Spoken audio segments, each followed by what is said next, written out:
Y precisamente para entender un poco cuál ha sido un poco la interpretación de, sobre todo, las cifras que han dado las autoridades, la comisión, como hemos escuchado, ha recibido a las autoridades para entender y saber si efectivamente hay algún tipo de negligencia y obviamente una reparación, porque lo primero es velar por la garantía y la seguridad del servicio y por supuesto que los ciudadanos no sean perjudicados. Hasta la mañana nos acompaña en el estudio del Telediario en Quito el asambleísta César Rondón. Asambleísta, ¿cómo vamos? Muy buenos días, bienvenido al Telediario. Byron, qué gusto, a los tiempos, a sí, la orden en siempre, presencial, que aquí, ya estamos también normalizándonos un ya poco. Tenemos que empezar a normalizarnos, sí, por supuesto, en el país y poner en marcha el A propósito, ¿ya se vacunó? Para ya volver a las vacunado. sesiones presenciales. Estoy listo. Escuché que la Asamblea ya va también a se ha iniciado obligar... un proceso, sí, ¿no? Se ha iniciado un proceso de vacunación, se espera estar listos en la Asamblea para el mes de abril, con ya plena presencia de todos los miembros, porque la Asamblea no solo son los asambleístas. Son casi 1.800 funcionarios. Son asesores, claro. Son personal de seguridad, personal administrativo, de limpieza. Hay mucha gente alrededor de la Asamblea. Y hubo casos y hay casos de COVID, entonces hay que tener mucho cuidado. Bueno, ayer veíamos en esta sesión de la comisión esta, digamos, presencia telemática de las autoridades, pero que de alguna manera buscaba entender. ¿Le satisfizo esa respuesta del señor ministro y el gerente de la CNEL? Lo único que me satisface es el compromiso del ministro, que ayer públicamente en la comisión manifestó: me comprometo a resolver el problema y a trabajar en la solución del problema. Esto es importante, porque las anteriores autoridades hablaban, pero no se comprometían en nada. Y aquí, pues, este problema no es de ahora a Byron. Esto tiene décadas. Años, Así 10, es, 15 años, ya ni sé cuántos años. Desde que era Emelec. Claro, porque el problema, ¿qué pasa? En la época de mayor consumo, en la costa, en el invierno, ¿no? Entonces aumentan las planillas. Ahora se cambió la fórmula de cálculo. El anterior gobierno cambió la forma de calcular la planilla de la dignidad. Y entonces, ¿qué pasa? Usted se pasa un kilovatio, un hito, y sube, ¿no es cierto? Y pierde la tarifa de la dignidad. Creo que sube a 8 centavos. A 10. A 10. Pasa de 4 a 10. De 4 a 10, ¿cuánto claro. es eso? Claro. 150%. Entonces, si usted pagaba $10, ¿no? 150 más, entonces se le duplica la tarifa a $30. Entonces, claro, la gente está asustada en el país, igual que estamos todos asustados por el abuso. Y digo asustados por no usar otra palabra, ya que estamos en el aire, en la televisión, y hay que ser respetuosos con la ciudadanía. Entonces, la gente quiere soluciones. No es posible que usted por un kilovatio pierda la tarifa de la dignidad. Entonces, ahí viene la pregunta: ¿qué le dio el Estado a su pueblo que estaba encerrado, que estaba con pandemia? Muchos habían perdido el trabajo y otros se morían. Familias que se morían. ¿Qué le dio el Estado? No le dio nada. El gobierno anterior sacó una resolución de la tarifa espejo, el 19 y el 20. No se ha cumplido. Y aquí nadie puede estar por encima de la ley. Porque si era espejo, tenía que pagar lo mismo el 20 de lo que pagué en el 19. Y resulta que en el 20 me cobraron lo que les dio la gana. Entonces, esos dineros cobrados en exceso se tienen que anular, ¿no es cierto? Anular. Una especie de crédito. Y hacer una nueva facturación para que la gente tenga alivio. El presidente Lasso, producto de estas comparecencias en la Comisión de Desarrollo Económico pedidas por el asambleísta Ron, emitió un decreto ejecutivo en el que habla de resolver el problema. Habla de que las tarifas hasta 500 kilovatios, los consumos hasta 500 kilovatios, sean atendidos, sean revueltos y se les dé un crédito a las personas. Esto hay que resolver y a esto se compromete el ministro. ¿Y cómo? ¿Cuál va a ser esa metodología? Bueno, primero tienen que hacer una revisión total de todo. Eso puede demorar No, tienen que hacer meses. una revisión, pero no puede demorar, pues. Porque ¿qué es lo que pasaba en el pasado? Terminaba el invierno y viene el verano, pues, frío.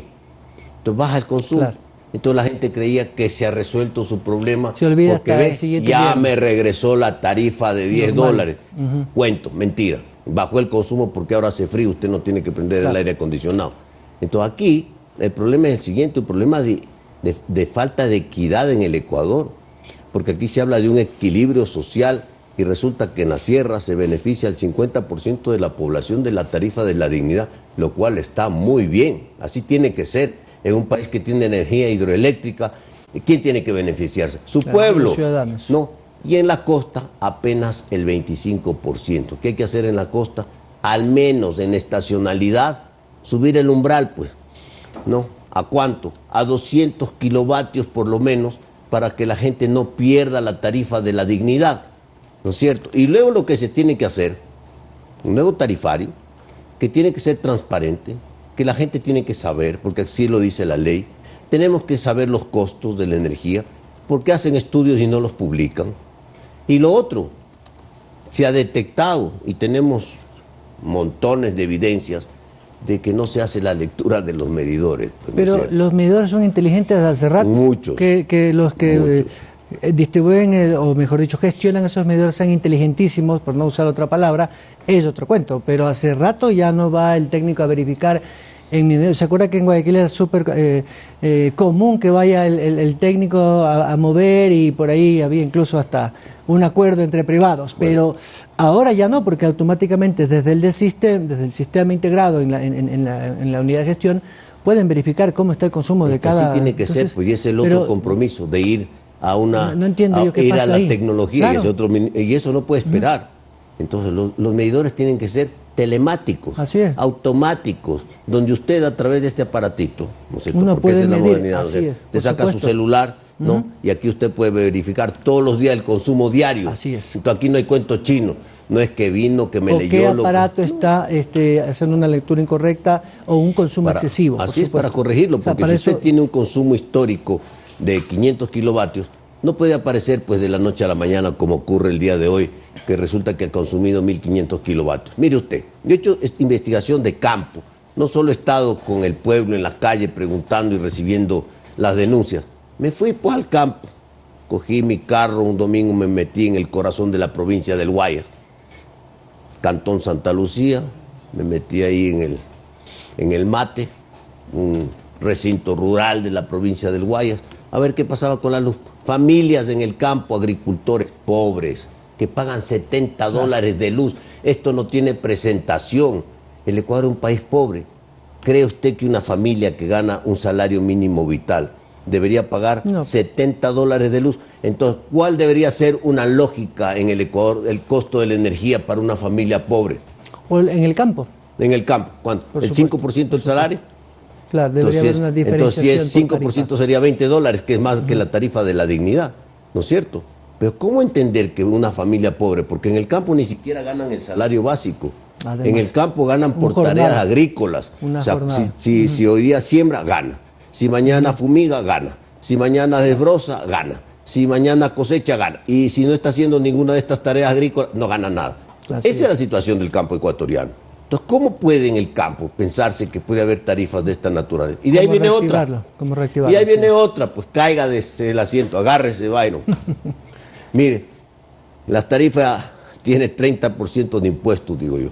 Subsidio cruzado. Nadie sabe lo que es el subsidio cruzado. Alumbrado público y tasa de recolección de basura. Alumbrado público. Me fui, estaba en el Mate, viendo de un lado para otro. En el pueblo había, sí, postes y luminarias, pero el recinto tiene camino. Pues, ¿no? Claro. En el camino había un poste a 1.000 metros y el siguiente poste a 1 kilómetro. No había. Y entonces no hay ni poste ni luz. Claro. Y a las familias que viven ahí les cobran alumbrado público. Entonces, ¿dónde están los conceptos? Hay una distorsión en la estructura de la tarifa. Total. Hay distorsión en las tarifas y son discriminatorias. Depende de la CENEL como corporación o de estas empresas públicas que son las que hacen la comercialización, porque usted sabe que la estructura media... También esto es un desorden. Es literal. Byron, esto es un desorden. Y entonces el ministro tiene la oportunidad de oro, este gobierno tiene la oportunidad de poner orden, de transparentar el tarifario, de transparentar los costos, de ir posiblemente, ojalá, a una tarifa plana que beneficie a los ecuatorianos. Esto es fundamental, porque aquí hay tarifas discriminatorias. 4 la de la dignidad, 10 más o menos la más general, y de ahí tiene tarifas de 13, de 17, de 23, de 43, de 68 centavos de dólar. Entonces, ¿de qué estamos hablando? Mire usted, otro ejemplo en Guayaquil. Una cuadra, 100 metros tiene la cuadra. El de una esquina de la cuadra paga $150 de luz. Muy bien. $15 de alumbrado público. El de la otra esquina de la cuadra paga $500 de tarifa de luz. Porque así es. Otro tema Entonces paga $50 de alumbrado público. Pero en la misma cuadra, claro, en el mismo poste, la misma luz, el mismo alumbrado y el mismo servicio. ¿Cómo es esta discriminación? Ahí están los abusos. Ahí están los abusos. Y ahí lo que usted tocaba, las pérdidas negras de las distribuidoras, los robos, la ineficiencia, la pérdida de voltaje en las líneas eléctricas, porque la mayoría de la generación eléctrica del Ecuador está en el austro. Y entonces cuando viene a la costa, a Guayaquil, para seguir con el ejemplo, hay pérdidas. Entonces hay que buscar proyectos eléctricos más cercanos, diferentes a la zona de la costa para bajar los costos y ser más eficientes. O sea, el Ecuador tiene un desorden en materia eléctrica y unos abusos. Hay corrupción, pues. Contrato para lectura de medidores. Y hay que ver quién es el contratista, porque también bueno, ahí hay una historia que no he venido a contarla yo aquí, porque no vamos a perder el tiempo en la corrupción. Ahí también se podría fiscalizar. El nuevo gobierno, tiene que revisar. El último contratito lo firmaron recién en marzo, 3 meses antes de irse a la casa. Bueno, hay tiempo todavía de llamar al ex gerente entonces para que rinda cuenta. A todos, ¿no? Entonces la corrupción tiene que terminar. Contrato de lectura de medidores, $4.7 millones. Entonces, vamos, pues, en vez de estar gastando la plata en que alguien vaya que nunca va a leer el medidor, compremos pues medidores, hagamos una importación de medidores telemáticos para que una computadora yo sepa lo que está ahí, que el usuario sepa qué es lo que pasa en su casa. Entonces el Ecuador no puede seguir así. Asambleísta, aprovechando su presencia y a propósito de estas comparecencias y ahora juicios políticos, ¿cuál va a ser la posición de usted una vez que ha sido ya pues claro su independencia en juicios que creo que se caen de maduros por una necesidad ética, más allá de la política como tal, tanto en el defensor del pueblo como el contralor aún, Pablo Celio? Es una vergüenza lo que pasa en el Ecuador, porque usted podría decir en un caso del defensor del pueblo que no cumplió o no incumplió sus funciones porque su fiestita fue fuera de horas de trabajo. O usó el auto público con chofer. O cosas de estas. Pero está la fe pública, la moral pública, los principios, la ética, ¿no es cierto? El defensor del pueblo metido en un problema que mejor ni lo comento. Entonces, tiene que ser sancionado, tiene que ir a juicio político y tiene que ser censurado y destituido por la Asamblea Nacional. El contralor, metido en un acto de corrupción sin nombre. Y lo que dijo la fiscal ayer con esos chats es... Sin nombre, escúcheme, sin nombre. No tiene nombre esto en la historia del país, no tiene registro siquiera. ¿Qué tiene que ser? Si la justicia se sigue demorando. El señor Polet se atrevió a tal. Porque la justicia se sigue demorando, ¿no es cierto? Entonces tiene que implantarse. Ya hay varios juicios políticos. Yo he firmado 2 ya. ¿Para qué? Para que venga a la Asamblea y sea censurado y destituido. Y ojalá en el menor tiempo posible, asambleísta, porque esto es lo que espera el pueblo ecuatoriano. Por supuesto. ¿Qué presentación tiene que el Contralor siga siendo Contralor y le pide la renuncia a la subrogante porque le gusta o no le gusta? Es una vergüenza y ahora pues están esperando que nombre a otro. Por eso el ciudadano pierde credibilidad en las instituciones como tal, en las instituciones. Entonces hay que devolver la credibilidad, se tiene que actuar con firmeza, se tiene que devolver la confianza, se tiene que recuperar los principios, la fe pública y la moral que se ha perdido en el Ecuador. Asambleísta, ¿cómo puede hablar en este primer mes del gobierno del señor Lasso? Ha empezado bien, ha empezado claro, ha marcado diferencias pero radicales en el país, empezando pues desde las buenas costumbres, ¿no? Detrás del presidente Lasso hay una señora, una esposa, hay una familia, unos hijos, unos nietos, que no lo hemos visto en el Ecuador hace mucho tiempo. Yo creo que esto refresca la imagen del presidente de la República, decisiones claras, ¿no es cierto? Él se comprometió, por ejemplo, a la vacunación, ya hay la compra de 6 millones de dosis de CanSino, que además es el paralelo de Johnson & Johnson, pues, ¿no? Esa es una sola dosis. Claro, una sola dosis. Una sola dosis, lo cual es fantástico, porque imagínense, aquí en el Ecuador, dentro de esta desorden que tenemos en el país, hacer 2 filas es difícil, ¿no? Por eso ha habido muchos problemas en la vacunación. O hay gente que ya no quiere irse a vacunar. La gente no quiere hacer 2 filas. La gente no quiere hacer 2 filas. En el campo, la gente del campo tiene que venir a la ciudad a vacunarse, no puede hacer 2 filas. Entonces, con una sola dosis, entonces van a poder vacunar a 6 millones de ecuatorianos, más los 3 que ya siguen vacunando. Ahí están los 9 millones que ofreció el presidente Lasso. Esto es fundamental para recuperar la confianza, la vida, empezar a recuperar el empleo, salir y recuperar la economía del país. Así es que esta será una victoria temprana que tenga el gobierno, el presidente Lasso, con lo cual se afianzará y empezará a generar más confianza, porque ahí los problemas del país son por todos lados. Seguridad, hay que enfrentar a la seguridad de frente, hay que combatir la seguridad con firmeza. No es posible que los violentos sigan más violentos y más armados. Hay que tener estrategias para... Está el narcotráfico, y bueno, lo más importante es la recuperación de la economía y el trabajo. A propósito de estos temas, ya en la cuestión legislativa propiamente dicha, el presidente ha enviado un par de proyectos que eran del gobierno anterior con un veto parcial. En el caso de, si no me equivoco, el proyecto del IES, y también estaba el de la violencia digital, si no me equivoco. Perdón, la de tránsito. La ley de tránsito también que ha generado alguna suspicacia, porque justo estamos como gobierno, como país, en un compás de espera, a ver qué sucede con la mesa de diálogo entre transportistas y gobierno. ¿Qué cree usted que se hizo mal en la administración, en la legislatura anterior, como para corregir en ese veto parcial que mandó el presidente? Bueno, los vetos parciales vienen en calidad de colegislador, que el presidente de la República. Ya aquí ya no tiene nada que hacer la Asamblea. La Asamblea solo tiene dos caminos: allanarse al veto o ratificarse en la decisión de la Asamblea, para lo cual en un caso necesita 70 votos y en el otro de ratificación 91 votos. Así es que hay 3 proyectos de ley: la ley de tránsito, que tiene un veto presidencial; la ley de economía circular, que tiene un veto presidencial; y la ley de tránsito, que tiene un veto presidencial. Y ahí también llegó hace pocos días el tema del veto a la reforma a la seguridad social, a la seguridad social, que tiene que ver pues con devolverle al Instituto de Seguridad Social de la Policía, por ejemplo, la capacidad coactiva, justamente para poder actuar en todos estos casos de corrupción, porque aquí en el Ecuador solo hablamos de corrupción, ¿no es cierto? De escándalo, escándalo. Claro, a poder actuar en estos casos de corrupción. Y lo más importante ahí también está devolverle el 40% a los policías militares. ¿Usted está a favor entonces de ese veto parcial que envía el presidente? Estoy a favor de algunas cosas, estoy a favor de la ratificación de otras cosas. Estoy a favor de la ratificación en el tema del seguro social, que la policía, el ISPOL, tenga la capacidad coactiva. Entonces ahí habrá que ratificarse. Estoy a favor de que los policías y militares y los jubilados puedan, si tienen un trabajo después de haberse jubilado, no se les descuente el 40%, porque es su plata, es su dinero, es su ahorro, es su esfuerzo, es su trabajo. Entonces ahí la Asamblea deberá ratificarse.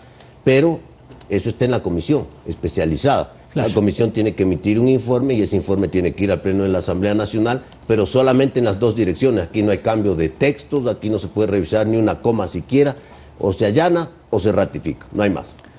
Finalmente, asambleísta, ¿cree usted que estas, vamos a usar el término que se acostumbra, mayorías móviles, porque así ha pasado en la legislatura hace más de 20 años, se van a ir acomodando de acuerdo a los intereses políticos? Le digo esto porque lo que hemos visto en las últimas 3 semanas ha sido eso, incluso el denominado camisetazo, ¿no?, de algunos asambleístas que se han separado. No me refiero a usted por si acaso, sino a algunas... Cuidado, que yo soy un bloque independiente de a uno. Me refería a lo que pasó con Pachacuti en una comisión específica, ¿no? ¿Puede cambiar y alterar un poco la tranquilidad que hay hoy en la Asamblea, en el sentido de que tomar de alguna otra manera patrióticamente aquellas reformas que efectivamente necesita el país? Porque el ciudadano que nos está escuchando y nos ve hasta ahora no entiende estas cosas. Lo único que quiere es que esa ley que apruebe la Asamblea le permita estar sano, acceder a servicios sociales y tener oportunidades de empleo. Entonces, para eso la Asamblea tiene que colaborar. ¿Ve usted un ambiente más democrático que la Asamblea anterior, a pesar de que todavía no hay un proyecto de ley así de polémico como para decir que no habrá estas mayorías móviles? Bueno, yo aspiro, igual que aspira todo el pueblo ecuatoriano, que la Asamblea funcione y apruebe todos los proyectos importantes para el país. En mi línea apoyaré todos los proyectos de cambio que sean beneficiosos para el Ecuador. Lo voy a hacer sin mirar de dónde vienen, porque si es bueno para el país hay que apoyarlo, porque aquí ya no se puede hablar si es de izquierda o de derecha, que hay que dejar la ideología a un lado y hay que pensar en el Ecuador. Así que en esa línea estaremos, espero que así sea. Las mayorías últimas en la Asamblea son muy cortas, son de 70, 71, Claro, 72 apretaditas. votos, son muy apretadas, son Ahí. muy ajustadas. Aquí no hay grandes Puede pasar mayorías. cualquier cosa. Entonces aquí sí. Sí, y sí, además sí. la Asamblea está tan fraccionada Sí, que puede sí. pasar cualquier cosa. Entonces, ¿qué tiene que pasar?